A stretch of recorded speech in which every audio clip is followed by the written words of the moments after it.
প্রথমে জোর করে ধর্ষণ করা হয়েছিল, পরে সেই ঘটনা ধামাচাপা দিতে কিশোরী মেয়েটিকে তার বাবার কাছ থেকে জোর করে ছিনিয়ে নিয়ে হত্যা করা হয়। বৃহস্পতিবার গলায় ওড়না পেঁচানো অবস্থায় নিহত আমেনা আক্তারের মরদেহ উদ্ধার করে মাধবদী থানা পুলিশ। নিহত মেয়েটির পিতা আশরাফ হোসেন বরিশালের বাসিন্দা। কর্মের সুবাদে স্ত্রী কন্যা সহ নরসিংদীর মাধবদীর বিলপাড়া এলাকায় ভাড়া বাসায় বসবাস করতেন। ১৫ দিন আগে স্থানীয় বখাটে নুরান নেতৃত্বে ৫ থেকে ৬ জনের একটি দল কর্মস্থল থেকে বাড়ি ফেরার পথে মেয়েটিকে তুলে নিয়ে ধর্ষণ করে। পরে স্থানীয়ভাবে মহিষাসুরা ইউনিয়ন পরিষদের ৯ নং ওয়ার্ড মেম্বার আহমেদের নেতৃত্বে মীমাংসা করা হয়। কিন্তু বুধবার বিকেলে বাবা আশরাফ হোসেন তার কাজ শেষে মেয়েটিকে নিয়ে খালার বাড়িতে রেখে আসতে যাচ্ছিলেন। পথের মধ্যে বড়ইতলা এলাকায় পৌঁছালে নুরান নেতৃত্বে আরও ৫ জন মিলে তার বাবার কাছ থেকে মেয়েটিকে ছিনিয়ে নিয়ে যায়।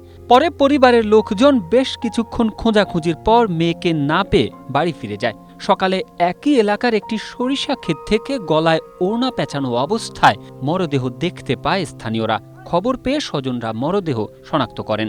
৫ জনে এই মেয়েরে মুক্সি মেরে মেলে থেকে নিয়ে গেছে, নিয়ে রাকাম করে সাইড ছিল দিছে। কালকে আমি আবার ৮টার দিক দিয়ে নিয়ে রওনা দিছি। আমি নিয়ে আজকে আবার হয়ে গিয়ে তাহলে শুক্রবার দিন আমরা যখন রুমসা যাবো, পরে দেশে লয়ে যাবো। লইয়া রওনা দিছি। আপনার এই যে বিলফার এই মাথার মধ্যে ৬ জন লোক, ৬ জনের মধ্যে ৫ জন গাছের আওলা শ্যামার মধ্যে রাখা রয়েছে। আর মনে করেন নোরা মেয়ের নাম ডাক্তার আছে, জামে না তুমি আমার বলে আমি তোমার বিয়ে করবো। অনেক কথা শুনে মেয়ে দিছি দৌড় দৌড় দিলে ৩ জনে মেয়েরা তুললে খুব দিছে, খুব বাদ ৩ জন গেছে এদিকে আর ৩ জন গেছে এদিকে, একজনের দিকে।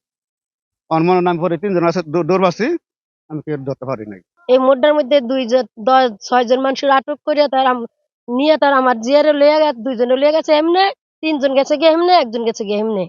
নরসিংদীর অতিরিক্ত পুলিশ সুপার সুজন চন্দ্র সরকার জানান, খবর পেয়ে পুলিশ ঘটনাস্থল পরিদর্শন সহ মরদেহ উদ্ধার করে। এখন পর্যন্ত কোনো লিখিত অভিযোগ পাওয়া যায়নি। অভিযোগ ছাড়াই অপরাধীদের খুঁজে বের করতে কাজ করছে পুলিশ। তদন্তের পর বিস্তারিত জানানো হবে বলে জানায় পুলিশ। তার গলায় কাপড় দ্বারা বাঁধা পেছানো ছিল এবং হাত বাঁধা অবস্থায় পেয়েছি। আমরা সুরতহাল প্রস্তুত করেছি এবং লাশ ময়নাতদন্তের জন্য হাসপাতালে প্রেরণ করা হচ্ছে।